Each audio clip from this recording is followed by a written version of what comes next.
Bonjour à tous, je suis Émilie Ergotte, je suis en charge de l'environnement et du numérique chez AREP, et donc a priori très en phase avec ce thème écolotech qui a été choisi parmi d'autres par Grand Est Numérique cette année. Alors quelques mots d'AREP. AREP, c'est une agence d'architecture pluridisciplinaire, filiale de SNCF Gare et Connexion. Nous sommes environ 1000 collaborateurs et nous nous donnons la mission de faire de la conception bas carbone la référence pour les métiers de l'architecture, de l'urbanisme, du design, de l'ingénierie, du conseil et de la programmation, qui sont donc les disciplines que nous exerçons au sein de l'agence. Chez AREP, nous intervenons sur des gares, évidemment, pour le compte de la SNCF. Mais pas que. Nous intervenons pour tous les acteurs de la mobilité, pour des collectivités, pour des industriels, et plus largement pour celles et ceux qui ont la charge d'un patrimoine physique et qui doivent l'adapter, le faire évoluer dans le contexte de l'urgence écologique. Alors, je suis très heureuse vraiment que Grand Est Numérique ait décidé de choisir cette thématique écolotech. D'une part parce que ça me donne l'occasion de venir ici. Et pour la petite histoire, j'ai passé tous mes étés d'enfant à Metz, à 100 mètres d'ici. Voilà, le quartier a bien changé. Et puis d'autre part, tout de même, la question écologique, et il me semble incontournable, d'autant plus quand, dans une conférence comme celle-ci, on nous invite à regarder vers l'avenir. Sujet incontournable et bon, pourtant pas forcément toujours mis en évidence ici. Effectivement, les acteurs professionnels ont bien compris l'enjeu de la transition digitale, numérique, mais bien sûr, elle ira de pair avec une transition écologique. Voilà, pour AREP et pour tous en réalité, cette dimension écologique est le défi du siècle. Et donc je voulais juste reprendre quelques minutes voilà, pour en dire quelques mots. Ce ne sera pas le cœur de l'exposé, je vous rassure, mais quand même pour donner le contexte. Donc qu'est-ce que c'est que ce défi? Je l'ai résumé en trois grands enjeux. D'abord, la question du changement climatique. Donc ce que vous voyez ici, ce sont les warming stripes de Ed Hawkins, qui représente de façon très visuelle et du coup assez pédagogique la température moyenne chaque année entre 1850 et 2018. Et donc, bon, voilà, la tendance est claire. On constate un réchauffement de plus de 1,2 degré depuis l'ère pré-industrielle. Et vraisemblablement, les prévisions du GIEC nous amènent sur une courbe toujours croissante. Deuxième enjeu, la question du pic pétrolier. Vous voyez représenté ici sous forme d'une belle cloche. Donc voilà, le pic pétrolier, c'est le fait qu'il y aura demain toujours moins de pétrole accessible, cette énergie jusque-là abondante et bon marché. Donc le pic là est situé aux environs de 2035, selon ces données d'un cabinet nordique très sérieux. Ça peut être avant, ça peut être après. En tout cas, ce qui est certain, c'est qu'il va se produire et dans un futur relativement proche. Et puis, au-delà de ce pic pétrolier, en fait, on peut parler du pic des ressources en général, donc qu'on appelle le peak everything, qui traduit tout simplement le fait qu'il y aura de plus en plus de tensions sur notre capacité à puiser dans les ressources naturelles de la planète. Et troisième enjeu, le déclin de la biodiversité. Je l'ai illustré par ce petit graphique qui fait un focus sur la population des insectes, qui rendent des services écosystémiques précieux. On pourrait dire la même chose d'autres catégories du vivant. Il y a eu le rapport du WWF Planète Vivante 2020 qui est paru cette semaine et qui dresse un topo plus complet, y compris pour les vertébrés. Et évidemment, cette chute de la biodiversité, elle menace entre autres notre sécurité alimentaire parce que les services qui sont rendus par toutes ces bêtes-là nous sont évidemment précieux. Voilà, bon, alors j'ai un peu fait un constat un peu dramatique, entre guillemets. Mais ce qu'il faut retenir, c'est que ces trois phénomènes-là, ce sont des phénomènes qui se développent de manière indépendante. Enfin, ce sont 3 enjeux qui nous touchent et qui ont évidemment pour origine commune l'activité humaine. Alors, bon, on peut, après un constat un peu dur comme celui-là, être tenté par le découragement. Donc, on considère chez AREP que non, évidemment. Cela doit nous pousser à l'action quotidienne dans tous nos champs de responsabilité, entre autres professionnels. Et donc, chez AREP, eh bien, nous construisons, nous intervenons sur le patrimoine physique. Alors, on fait partie de la SNCF. On est filiale à 100% de Gares & Connexions, donc on pourrait se dire, bon, voilà, nous, on travaille pour donner envie de prendre le train plutôt que d'autres moyens de transport qui sont moins vertueux. Donc c'est bon, c'est géré. Le changement climatique, oh ouais, c'est bon, on fait notre part. Non. On a décidé de vraiment s'attaquer de manière méthodique au sujet et on a développé une grille d'analyse énergie, matière, carbone, climat, biodiversité, qui nous amène à interroger chacune de nos missions, chacun de nos projets, pour s'assurer que nous agissons en cohérence par rapport à ces enjeux majeurs. Donc voilà, on l'a appelé EMC2B, petit clin d'œil. Donc l'énergie, c'est évidemment maîtriser nos usages d'énergie, notre consommation d'énergie. C'est aussi développer la capacité de production d'énergie renouvelable locale.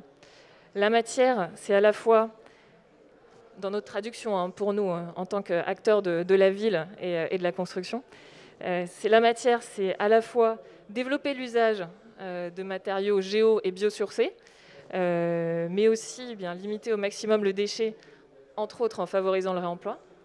Le carbone, c'est évidemment mesurer et limiter l'impact en termes d'émissions de gaz à effet de serre de nos projets.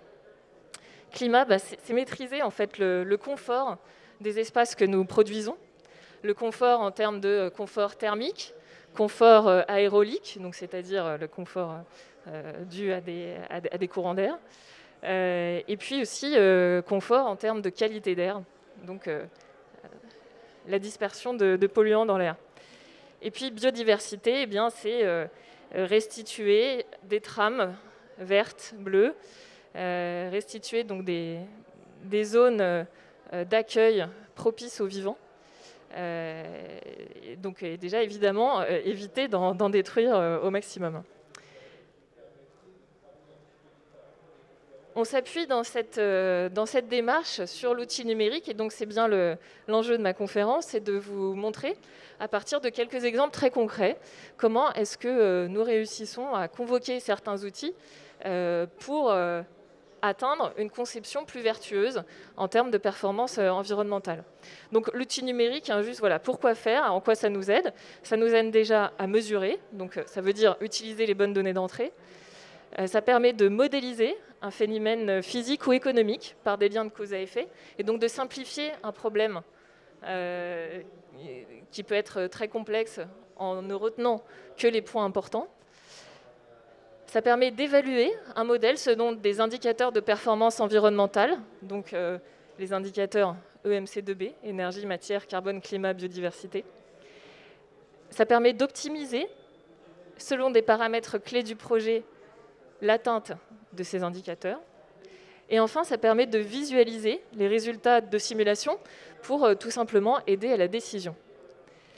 Voilà, donc je vais vous montrer sur quelques exemples comment est-ce que tout cela se traduit. Alors, à dessin, j'ai rajouté ce dessin, ce croquis, qui est donc un dessin à main levée et qui, en fait, rappelle vraiment en écho le fait que l'outil numérique, en fait, il est au service d'une question, d'un problème qui est posé. Les ingénieurs savent que la façon dont on pose le problème oriente énormément le résultat qu'on donnera, qu'on trouvera, la solution qu'on trouvera pour le problème. Et donc, évidemment, chez AREP, on est bien convaincus à la fois de la pertinence de ces outils numériques et à la fois de l'importance cruciale de réfléchir en amont à la façon dont on pose le problème, aux grandes logiques, aux méthodes, développer une culture du nombre flou qui nous permet d'avoir les bons ordres de grandeur en amont et de pré-dégrossir la question en partant sur les bonnes hypothèses. Voilà.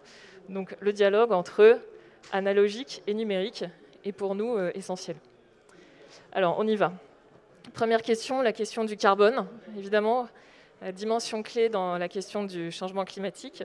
Je me rends compte que j'ai gardé mon masque. C'est un privilège de l'orateur que de pouvoir l'enlever. Donc, je ne m'en prive pas. La question du carbone, donc. Alors, c'est quoi les enjeux déjà très rapidement de manière macro?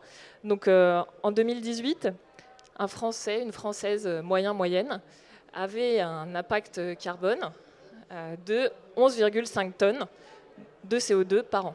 Donc, évidemment, c'est une moyenne. Donc, il y a des gens qui sont en dessous. Et puis, les très très riches sont très très au-dessus, évidemment. Voilà, valeur moyenne. L'enjeu en 2050, c'est de passer plutôt à 2 tonnes de CO2 par an émis par personne. Tout cela pour respecter un objectif de neutralité carbone. Donc on a un facteur de l'ordre de 6 qui correspond au facteur 4 que certains d'entre vous ont peut-être en tête et qui correspond aussi à l'augmentation de la population. Et donc on voit comment se répartit en fait ce budget carbone pour une personne, et on voit que la question du bâtiment, avec les espaces publics et les infrastructures attenantes, ça représente environ 30% de la question. Donc pour nous, qui intervenons sur le bâtiment et la ville, évidemment, c'est un sujet central. Donc ces données-là sont issues de l'étude BBCA Quartier, donc de l'association BBCA Bâtiment Bas Carbone. Donc un exemple sur la gare de Saint-Denis Centre, sur lequel AREP intervient, pour créer un nouveau bâtiment voyageur. Alors, évidemment, le meilleur impact carbone qu'on peut avoir, c'est en n'intervenant pas. Donc voilà, on revient à la question de avoir la bonne méthode en amont. Et donc évidemment, la première question qu'il faut se poser, c'est est-ce qu'on pourrait faire avec le patrimoine existant? Bon, là, en l'occurrence, il se trouve qu'il y avait une modification de flux telle que l'implantation historique de la gare n'était plus pertinente. Donc création d'un nouveau bâtiment voyageur. Et évidemment, se pose la question de comment est-ce qu'on mesure l'impact carbone de cette construction. Alors, on fait ce qu'on appelle des analyses en cycle de vie qui mesurent cet impact-là sur le cycle de vie de l'ouvrage, à savoir en particulier sa construction et sa vie en œuvre, donc son exploitation. Et on s'appuie sur cela, pour cela sur un outil numérique qui est la maquette numérique. Donc on voit une belle illustration ici, là c'est une perspective. Donc la maquette numérique peut permettre de produire de belles images comme cela, mais la maquette numérique aussi, c'est surtout la façon d'encapsuler, de rassembler toutes les informations qui décrivent le projet. Et en particulier, quand on a décrit le projet avec ce détail-là, on est capable évidemment de rattacher un poids carbone à chacun des matériaux qui sont mis en œuvre. Et puis on peut par ailleurs aussi estimer l'impact carbone de son exploitation. Donc la modélisation BIM est un outil évidemment puissant pour déterminer de façon relativement précise l'impact carbone d'un projet. Et donc voilà, qu'est-ce qu'on en sort concrètement? On en sort des valeurs absolues en équivalent, en tonnes d'équivalent CO2. Par exemple, ici, le graphique à gauche par mètre carré de surface de plancher. Donc une valeur absolue, évidemment, il faut le confronter à des valeurs de référence. Donc voilà, on voit là, par exemple, 2 valeurs de référence qui correspondent à des valeurs pré-réglementaires. On peut aussi essayer de le confronter à ce qu'on voyait au tout début, l'impact carbone d'un Français, d'une Française moyenne. Voilà, comment est-ce qu'on participe, est-ce qu'on améliore à travers ce projet l'impact de cette personne qui va utiliser l'infrastructure ou non.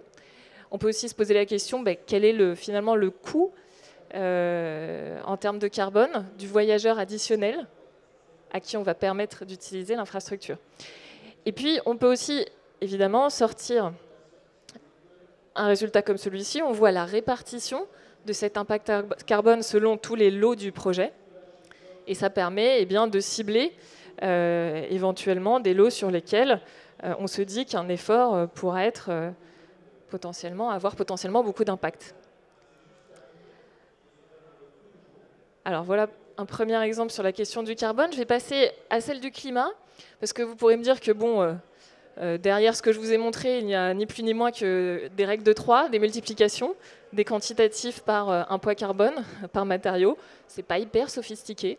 Donc là, on va passer à des choses beaucoup plus sophistiquées. Pour les questions de climat, c'est là où on va utiliser quelque part les outils numériques les plus complexes. On a chez nous une cellule qui s'appelle l'Hypercube. C'est une cellule de docteurs, de thésards, qui développe des outils dans ce champ du confort climatique. Alors voilà, là pour le coup, on a donc des outils de simulation plus sophistiqués, je vous le disais. On a enrichi une approche classique de simulation thermique dynamique, donc qui modélise la performance thermique d'une zone dans un bâtiment dans le temps. On l'a enrichi avec des modélisations aéroliques, donc qui prennent en compte les courants extérieurs, intérieurs, et une modélisation plus fine de l'apport des flux solaires. Et la combinaison de ces trois choses-là est vraiment importante quand il s'agit de modéliser le confort thermique d'une zone telle qu'une gare, qui est une zone de grande superficie, de grand volume, qui est ouverte, ou alors évidemment quand il s'agit de modéliser un quartier, une ville, qui est en extérieur, donc totalement en extérieur. Voilà, et donc on utilise en fait ces outils-là pour étudier bien le confort qu'on peut avoir en 2050 sur les ouvrages que nous concevons. Donc on sait qu'en 2050, les effets du changement climatique seront perceptibles, encore plus qu'aujourd'hui, hein, ils le sont malheureusement déjà. Donc le GIEC a défini certains scénarios d'évolution de ces températures. Donc là par exemple, on en a choisi un qui est relativement pessimiste, mais cela dit, sur la droite ligne de notre activité actuelle. Et donc, on a défini qu'est-ce qui se passe en juillet 2024 sur la gare d'Austerlitz, donc il y a un grand volume non clos. Et qu'est-ce qui se passera, a priori, en juillet 2050 ? Et l'enjeu, en fait, c'est de comprendre, est-ce qu'il se présentera des inconforts thermiques importants en 2050 qu'on n'aurait pas pu identifier avec un modèle climatique actuel. Et donc, en effet, le résultat de cette simulation complexe conduit à conclure qu'en hiver, en gros, RAS, oui, certes, ce sera peut-être un peu plus confort, mais finalement, c'est dans l'épaisseur du trait. En revanche, en été, évidemment, il va y avoir des gros sujets, et en particulier sur une zone centrale, une augmentation supérieure à plus de 5 degrés en moyenne, donc ça veut dire quelque chose de significatif. Et donc, il va falloir mettre en œuvre des protections solaires que nous n'aurions pas mises en œuvre si nous étions restés à un modèle climatique du type de celui qu'on connaît aujourd'hui. Voilà, première illustration. La deuxième, c'est l'utilisation de ces mêmes outils pour modéliser donc ce qu'on appelle l'effet d'îlot de chaleur urbain, dont on a beaucoup parlé l'année dernière et un peu cette année encore, suite aux épisodes de canicule. Donc l'îlot de chaleur urbain, c'est l'illustration que vous voyez sur la gauche. C'est le fait qu'en zone urbaine, on constate un écart de température important par rapport à une zone rurale éloignée de quelques dizaines de kilomètres. Et donc à Paris, par exemple, on a constaté que ça pouvait conduire à des différences de température de l'ordre de 8 degrés. Donc c'est ce qui est quand même très significatif, en particulier la nuit. Voilà. Et donc ces outils numériques de simulation sont utilisés pour prévoir la conséquence d'aménagement en termes de confort thermique en 2050-2100. Voilà. Et donc tout le travail qui a été fait d'ailleurs assez récemment par l'équipe, c'est de mettre au point un outil qui permette de faire des simulations rapides de différentes variantes de projets, en prenant en compte en particulier l'effet de la végétation, et pouvoir discriminer certaines variantes en retenant celles qui évidemment auraient l'impact le meilleur sur le confort in fine. Voilà, donc on peut, ça a amené ce que vous voyez sur le bandeau tout à gauche et que je n'espère pas que vous puissiez lire, je vous rassure. Ce qu'on peut voir, c'est que effectivement, on peut jouer sur certains leviers, celui des matériaux, les matériaux de revêtement du sol, des façades, des toitures, et probablement le levier principal. La question du végétal peut être importantes elles aussi. Et puis il y a des questions qui sont plus liées à la nature du tissu urbain, l'orientation de la rue, sa largeur, qui peuvent elles aussi avoir évidemment un impact. Et donc on est capable de les quantifier, voilà, de les hiérarchiser. Alors j'en viens à la question de l'énergie. Et je vais commencer par l'étude d'un dispositif de production d'énergie renouvelable, à savoir de l'énergie solaire photovoltaïque. Donc là, on est dans le cadre d'un projet de construction d'un nouvel atelier. Donc c'est un projet conséquent pour nous, de l'ordre de 200 millions d'euros, avec donc au centre un grand atelier 7 voies, donc pour la maintenance de trains. Et en fait, on a voulu profiter de la surface de cet atelier pour produire de l'énergie photovoltaïque. Et l'idée, c'était d'utiliser un principe de shade qui, sur la partie opaque, produit de l'électricité et sur la partie vitrée, permet d'apporter de la lumière naturelle pour toutes les personnes qui travaillent en dessous. Et donc, la question qui était posée, c'est comment optimiser la géométrie de ces shades, à la fois leur orientation et l'angle des panneaux, pour avoir la plus grande production d'électricité et le meilleur éclairage en lumière naturelle en dessous. Et donc on a utilisé pour ça un logiciel de dessin paramétrique qui nous permettait de lier la géométrie des shades, donc l'angle des panneaux, l'anthrax entre les shades, à un certain nombre d'indicateurs. Le rendement de ces panneaux, l'éclairage au sol, je vous le disais, et puis quand on a le rendement, on peut aussi aller chercher des questions de valeur actualisée nette, et donc effectivement de bilan économique de l'opération. Voilà, donc un outil paramétrique, ça veut dire qu'on décrit différentes variantes par des paramètres qu'on fait varier, et puis on optimise ces paramètres et on choisit les meilleurs. Alors le résultat, c'est celui-là. Les configurations les plus performantes sont celles du milieu. Et là, on peut s'arrêter 2 minutes en se disant, tiens, quand même, si on avait laissé faire des architectes sans faire toutes ces modélisations compliquées, est-ce que par hasard, ils ne seraient pas arrivés au même résultat? Alors oui, certes, vraisemblablement. L'intuition est un bon guide. Et donc on revient à ce que je vous disais au tout début, le mariage de l'analogique et du numérique. Oui, certes, on peut parfois se retrouver à justifier, après des simulations fort complexes, à justifier des configurations qui sont finalement assez intuitives. Cela dit, l'intuition se forge de l'expérience, l'intuition se forge de simulations faites, refaites dans différentes configurations. Et puis parfois, il peut y avoir des choses aussi contre-intuitives qui se produisent.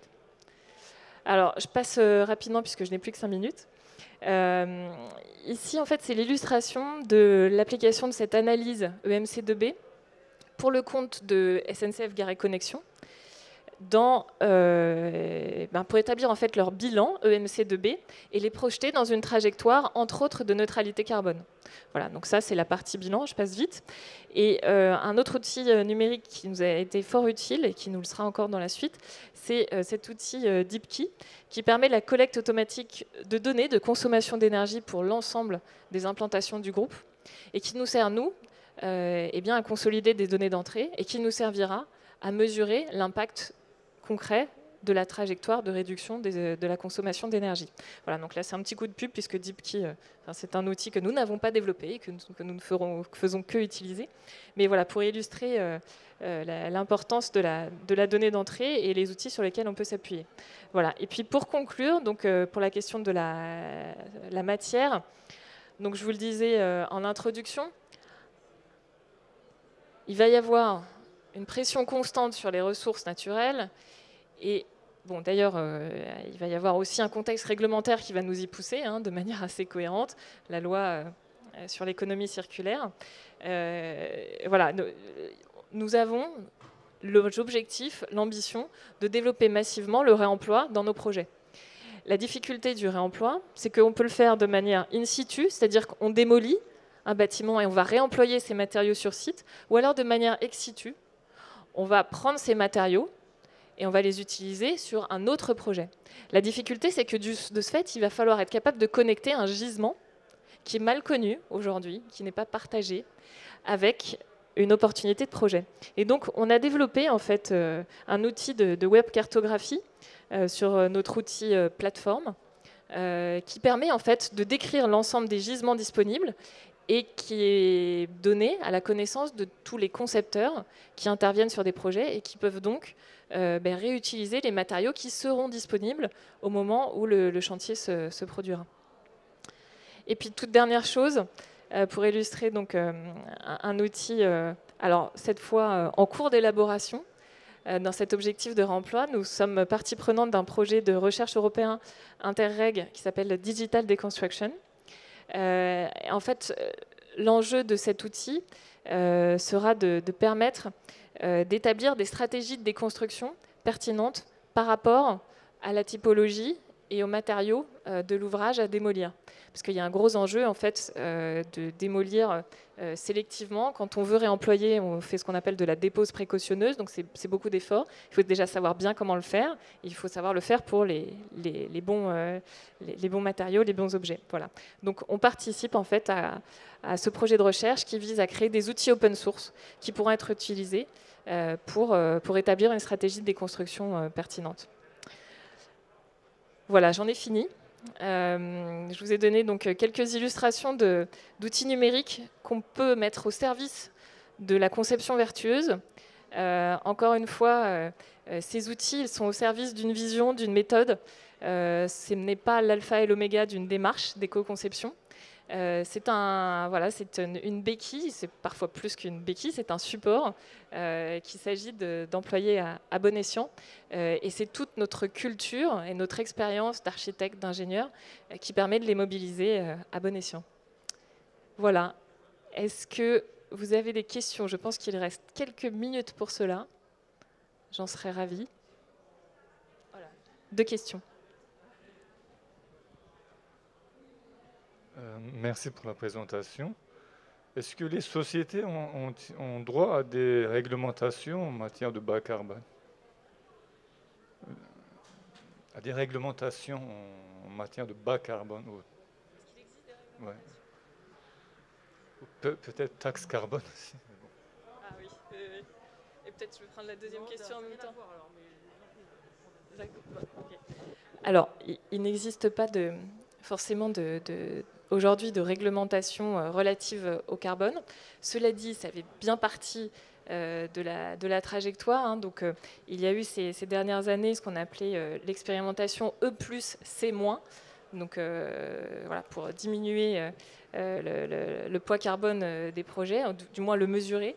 Et le comparer à une valeur de référence. Donc c'était les 2 valeurs de référence d'ailleurs que je vous indiquais. Donc aujourd'hui c'est une expérimentation et ce sera demain au cœur de la future réglementation énergétique qui remplace la réglementation thermique de 2012. Donc la RE 2020 qui, comme son nom ne l'indique pas, sera en vigueur plutôt autour de 2021 et qui commencera à donner en fait des objectifs en termes de carbone. Donc le premier seuil sera voilà, un seuil intéressant, pas forcément très ambitieux. Et le deuxième seuil, pour le coup, est très ambitieux.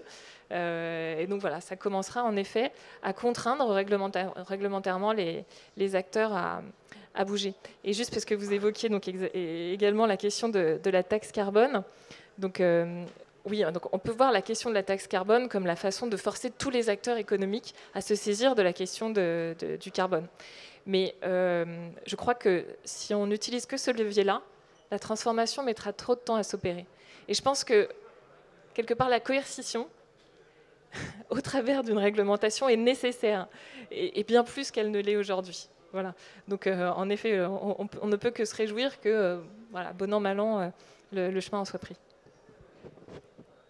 Moi, c'était une question un petit peu plus globale pour savoir un petit peu où mettre le curseur. C'est-à-dire que on essaie de jouer sur la réduction de la consommation, on essaie de jouer sur la décarbonisation des énergies, on essaie de jouer sur la réutilisation des matériaux. Mais où est-ce qu'il y a l'urgence?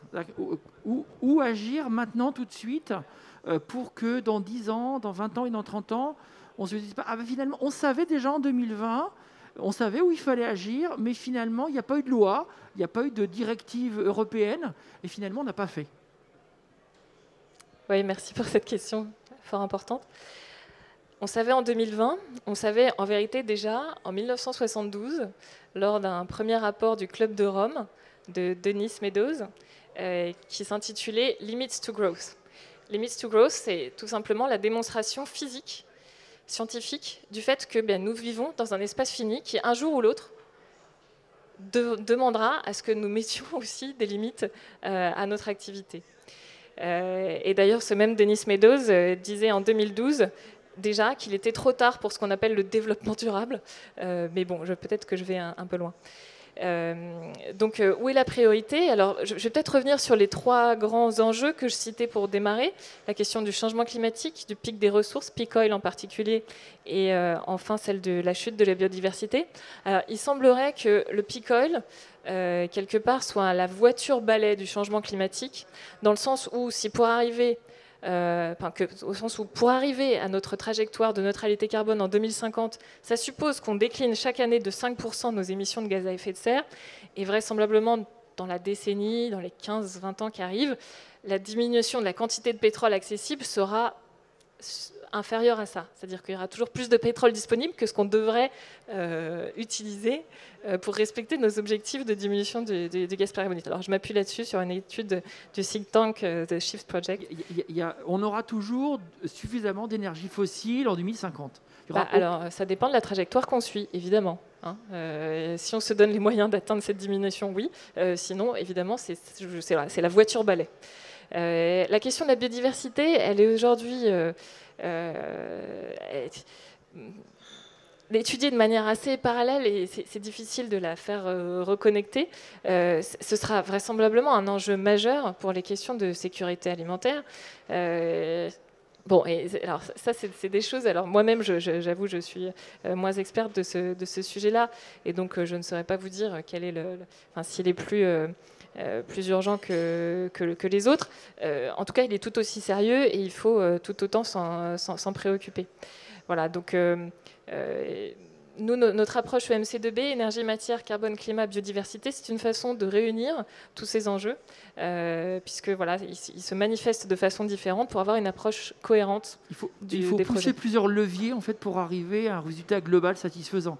Il n'y a pas que le levier carbone, comme vous disiez tout à l'heure. En fait, ça. Il faut essayer plusieurs choses et voir. Donc, il y a plusieurs solutions possibles, en fait. Voilà. C'est ça.